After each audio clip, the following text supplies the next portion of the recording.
அதுதான் ஒரு மோட்டிஃபாக எடுக்கணும். யோசிச்சு பாருங்கள், கண்ணீர் துளிகள் கீழே வரும்போது என்ன ஷேப்பில் வரும்?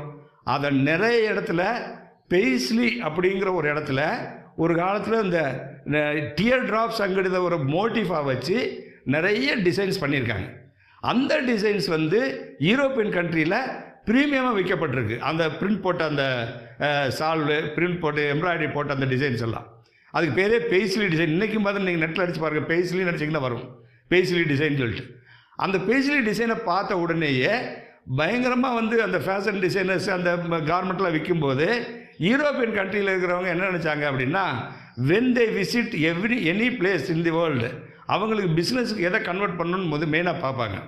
அதே மாதிரி ஒரு நண்பர், பிஸ்னஸ் நண்பர் காஷ்மீருக்கு போயிருக்கார். காஷ்மீருக்கு போனால் அந்த காஷ்மீரில் இருக்கிற சால், அந்த காஷ்மீரில் இருக்கிற வந்து ஃப்ளோர் மேட்ஸு, இதில் எல்லாம் அற்புதமான வேலைப்பாடுகளை பார்த்துருக்காரு.